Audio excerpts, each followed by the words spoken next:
there's a big debate where some people would say... We're going to talk about the changing landscape of supply chain IT and decision management with an industry veteran and thought leader. He is Sanjiv Sidhu.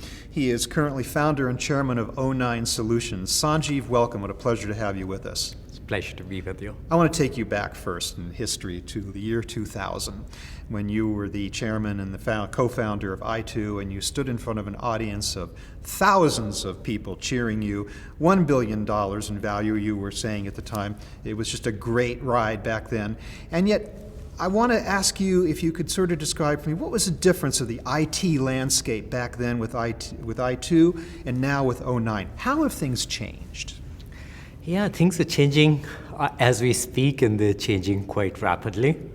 Back then, you remember there was the year 2000 craze where a lot of systems were going to become dead when the clock turned to year 2000.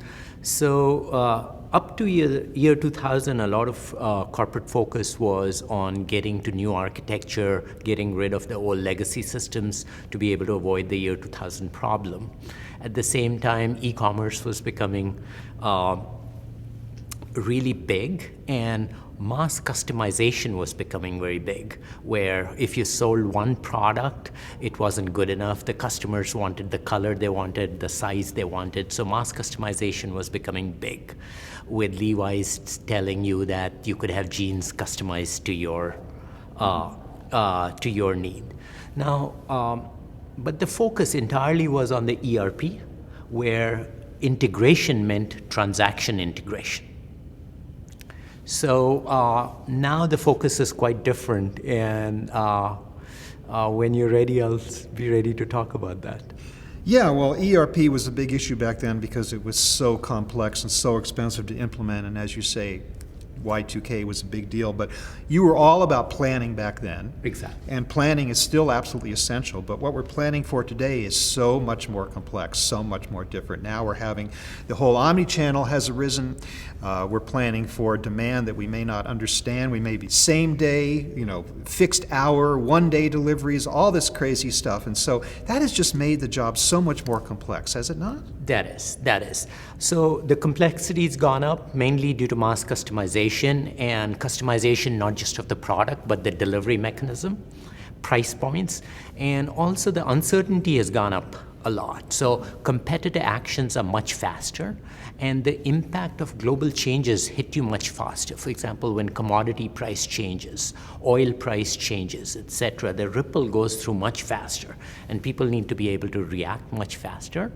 And so uncertainty is higher, complexity is greater, thus the need for a company to be agile is about 10x more than it used to be just 10 years ago. Yeah, well, that's the big question. The big word is, of course, uncertainty. And the question is, how can companies prepare in an uncertain environment? They can't know exactly what's coming down the pike, but they have to be prepared for it nonetheless. Exactly. The question is how? Exactly. So there's a big debate where some people would say there's not much value in planning. You need to react very quickly. Yes, you do need to react very quickly. There's no option to that. But there's a lot of value in understanding potential scenarios and being more prepared for them. And then being able to detect earlier which scenario is working out. So right now, if you're a car company with the oil prices down, volume of car shifts from the very small cars to maybe the SUVs are actually doing better, and most car companies are out of parts to be able to support the volume for some of the larger vehicles. So it happens very quickly, and if you're not reacting fast, then you're out of luck. But you can't just react, you have to prepare for scenarios, right? Certain reaction times are just, the lead times are just not there to be able to react when you see something happening. Yeah. Well, we'll talk a little bit about this kind of new concept, decision management, and what it's made up of and how it can actually help companies to achieve these goals that you just described. Right. So data is dime a dozen, it's plenty. There's a lot of talk about big data, right? So I can pick up exactly what's happening. If I'm an agriculture company, I can have satellites on fields and predict when somebody will buy fertilizer. So there's all kinds of leading indicators to demand that were not there. Point of sale data is coming in very rapidly, so I know what was bought yesterday, how styles are shifting, etc. Right? So there's a lot of data there. Now, with the data, I can get very quick insights. So that's what the big craze is. It's analytics and getting insights. Mm-hmm. But insights are useless unless you're going to do something about it, right? So from insights to outcomes is where the focus is, and planning becomes really important. I have an existing plan, but I get a new insight. I'm getting information about something changing. I need to replan very quickly. Right? And replanning is really important. Planning today is done in silos. So what's interesting is that the whole world is getting networked. But we ask a corporation, are you really networked within your corporation? And say, no. We have fiefdoms and fiefdoms and fiefdoms. And the time it takes for information to flow, when a salesperson gets to know what's happening at a distributor, at a customer, to the product manager knowing, to the supply chain chief knowing, to the supplier knowing, takes weeks, and it could be done instantaneously with today's technologies. And could be done. It's just so frustrating because companies have known about the silo effect in their organizational structure for years, and they've talked about the necessity of tearing down those silos, and yet what you're describing here is the situation that continues to exist. Exactly. Is it a problem of business process? Is it a question that technology was not up to the job until now? Why have companies been so slow in reacting to this whole idea of integrated analytics and integrated organizational structures? I think, again, that's a big debate between process and technology. I think you have to look at both together.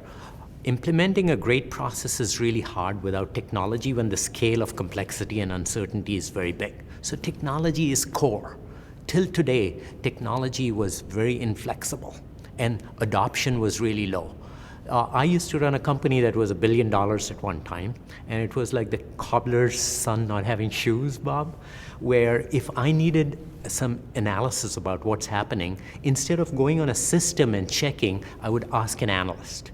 An analyst would come back with a report 2 days later because they had to run a cube and do it this way, that way, pull data from one spreadsheet. Mm-hmm. And then when they came, I was excited about the insight. I would go to a management meeting, and guess what? My managers would say, that data is wrong.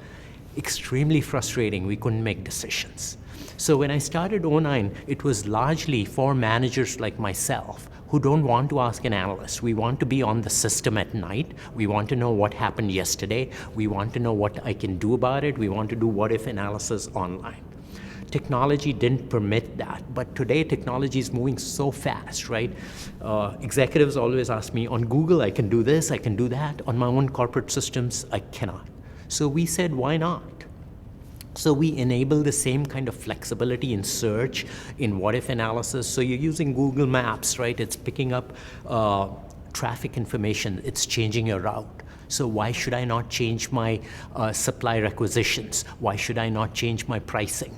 Why should I not change promos instantaneously? And it can be done. Technology was a problem, and I think the way technology is and the way we are bringing technology, I think process will catch up because people will see, hey, I wanted to run this process, and now technology enables it. Yeah. Am I making sense? Yeah, absolutely. What would be 3 critical questions that should drive every management decision in companies today, in your opinion, and what's the payoff? I love the question. So one of the questions we ask always is, say I work for you, and I'm selling this gizmo, and I said, I'll sell 100 of these. One of the big frustrations for leaders is nothing's reliable, right? So I told you I'll sell 100 of these. End of the quarter, I sold 80. What question would you ask me? What happened, right? So it's an important question, but we're changing the dialogue and we're changing perspective. What you should ask me is, Sanjiv, when did you first know? Right? That's a very critical, so when did you first know needs to become part of the dialogue, and that's the basis of forming an agile company. So now I'm responsible not just for delivering you this 100, but if there's a variation of telling you that I think there's a problem, Bob, and competitor has a promo, or Northeast is snowed out and people aren't coming to stores, right? Then we're not going to build 1,000 of the or 100 of these, and we're going to do something about it. So one of the important questions is, when did you first know? Second issue that's very important is, sports teams always do a post-game video. And when you ask an athlete to watch it, they don't want to, because they say, hey, I played the game, I know it play by play. Well, do you? I, as a coach, will force you to watch it, and then you'll say, oh my God, I should have played this way, and this is what we should have done. You get a lot of insights, right? Businesses are doing very little post-game analysis, because when this was committed at 100, came out at 80, you asked me, hey, Sanjiv, what happened? I'd said, hey, my selling was perfect, the supply chain didn't supply. Or the product features were not up to mark with competitors. Yeah, too late. Tell me that early, right? Otherwise, the second question is, let's do a post-game analysis. Let's not do finger pointing. Let's see what really happened and how we are going to improve our process. So Deming in the early years proposed plan, do, check, act. I mean, in 1930s or something like that. It is still one of the strongest management principles. It's not being applied, right? It's being applied to quality in TQM and in Six Sigma, but it's not being applied to overall agility of a corporations.